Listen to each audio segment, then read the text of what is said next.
Jamon is known for its deep flavor, rich aroma, and delicate texture.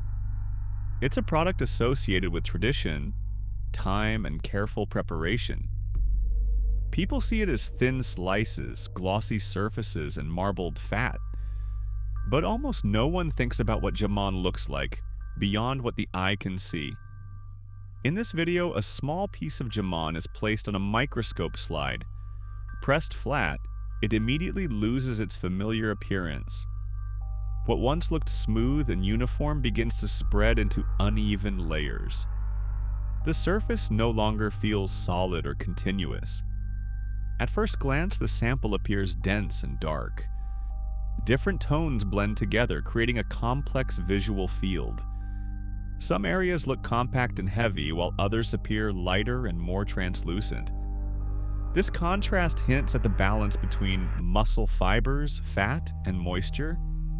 Jamon is the result of long curing and slow transformation. Salt, time, and air change its internal structure.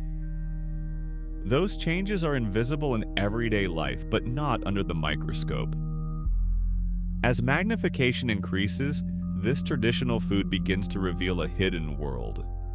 A world shaped by biology, processing, and patience.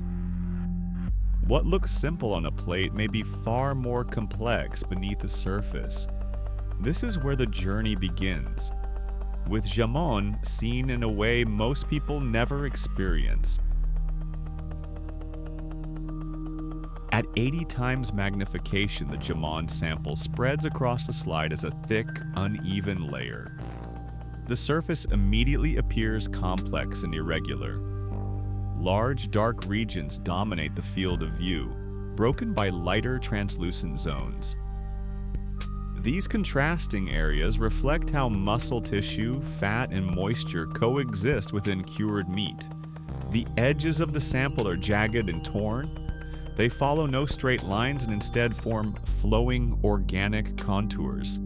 This suggests how the meat fibers separate and shift when pressure is applied during preparation. Scattered throughout the image are rounded, clear shapes.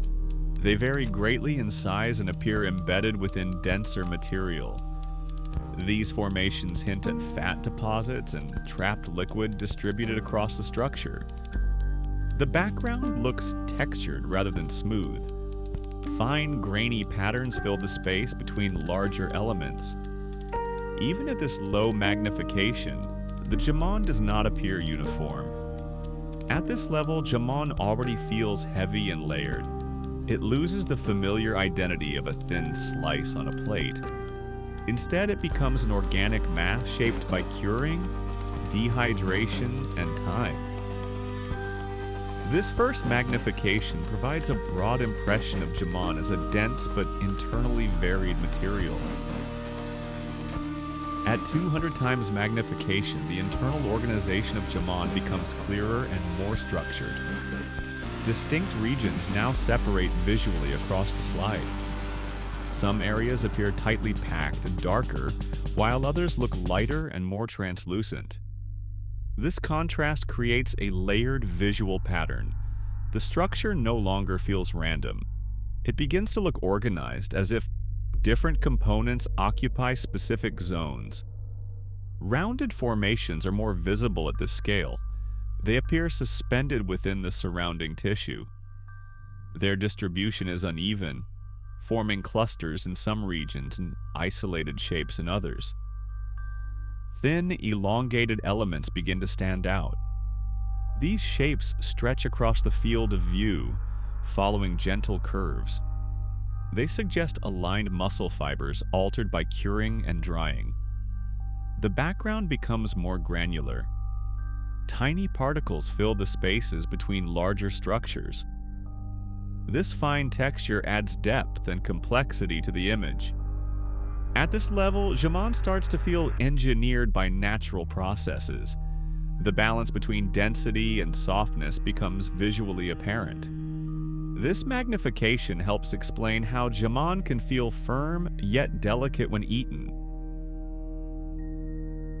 At 800 times magnification, jamon transforms into a highly detailed, microscopic landscape.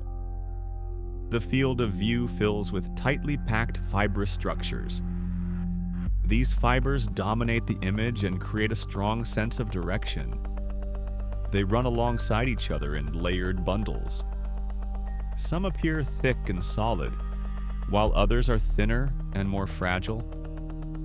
Their edges are sharply defined, revealing how muscle tissue has been reshaped over time. Between the fibers, countless tiny particles are visible. These particles form a dense, granular background. They give the structure a textured and almost busy appearance. Rounded, clear bodies appear trapped between fibrous layers. They vary in size and often cluster along boundaries. This suggests pockets of fat or moisture preserved within the cured meat. The contrast between solid fibers and softer surrounding material is striking. The structure no longer feels continuous. It appears broken into interconnected components. At this scale, jamón no longer resembles food. It looks like a biological framework built from tension, compression, and dehydration. This magnification reveals how structure and texture are created at a microscopic level.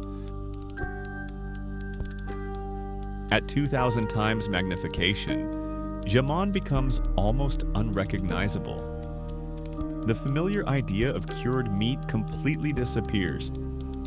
The image is filled with fine detail and microscopic complexity. Individual fibers are now clearly visible. They appear elongated, tightly packed, and layered closely together.